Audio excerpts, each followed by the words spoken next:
Hi అండి, నేను మీ Shiva. Welcome to Varahi cooking and DIY. ఈరోజు వచ్చేసి క్యాటరింగ్ స్టైల్ టమాటా రసం ఎలా చేయాలో చూద్దాం. దానికి ముందుగా చిన్న సైజ్ టమాటాలు అయితే బాగా పండిని ఒక 6 తీసుకోండి. తొడియాలు తీసేసి ఇలా ఘాట్లు పెట్టండి. పెద్దవైతే 3 చాలు. మీకు ఇష్టం ఉంటే కనుక క్యారెట్ కూడా ఒక మీడియం సైజ్ 2 తీసుకుని పీల్ తీసేసి కట్ చేసుకోండి. ఇప్పుడు అవన్నీ కుక్కర్లో వేసి దాంట్లోనే ఒక మీడియం సైజ్ ఉల్లిపాయ, చింతపండు కొంచెం, 1 టేబుల్ స్పూన్ జీలకర్ర, 2 టేబుల్ స్పూన్ ధనియాలు, ఎండుమిర్చి మీరు తినే కారాన్ని బట్టి 5 నుంచి 6, కడిగి నానబెట్టిన కందిపప్పు ఒక 2 టేబుల్ స్పూన్లు, 1 టేబుల్ స్పూన్ మిరియాలు, 1 కప్పు వాటర్ యాడ్ చేసి ఐ ఫ్లేమ్లో పెట్టి 3 విజిల్స్ రానివ్వాలి. చల్లారిపోయిన తర్వాత ఇలా వడగొట్టుకోవాలన్నమాట. ఆ వాటర్ పక్కన పెట్టుకొని మనం తర్వాత రసంలో యాడ్ చేసుకుంటాం ఆ వాటర్. ఇప్పుడు చల్లారిన తర్వాత టమాటా మీద తోలు తీసేయాలన్నమాట.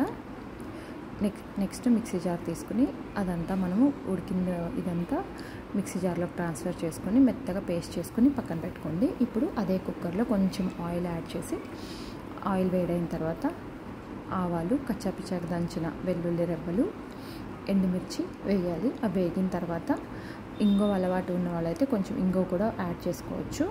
జీలకర్ర, కొంచెము కరివేపాకు యాడ్ చేసుకోవాలి. కరివేపాకు చిటపటలాడిన తర్వాత మనం గ్రైండ్ చేసి పెట్టుకున్నాం కదా, ఆ పేస్ట్ కూడా యాడ్ చేసుకుని మనము ఇందాక వడగొట్టుకున్నప్పుడు వచ్చిన వాటర్ ఉంటాయి కదా, అవి కూడా వేసుకోవాలి. మనం కావాల్సిన థిక్నెస్ని బట్టి వాటర్ యాడ్ చేసుకోవాలన్నమాట. మిక్సీ జార్లో కూడా ఒక గ్లాస్ వాటర్ యాడ్ చేసి కలిపి ఒకసారి తొలిపి దాంట్లో యాడ్ చేసుకోండి. వాటర్ మీరు తినే థిక్నెస్ని బట్టి వాటర్ యాడ్ చేసుకోవాలి. ఇప్పుడు రుచికి తగ్గట్టు ఉప్పు, పసుపు వేసి మీడియం ఫ్లేమ్లో పెట్టి ఒక 10 మినిట్స్ కుక్ చేసుకోవాలి. బాగా మరగనివ్వాలి. ఇప్పుడు సన్నగా తరిగిన కొత్తిమీర, ఒక బెల్లం ముక్క వేసి ఇంకొక 10 నిమిషాలు సిమ్లో పెట్టి మరగనివ్వండి. అంతే అండి, వేరే గిన్నెలోకి ట్రాన్స్ఫర్ చేసుకోవడమే. వేడి వేడి క్యాటరింగ్ స్టైల్ టమాటా రసం రెడీ అయిపోయినట్టే.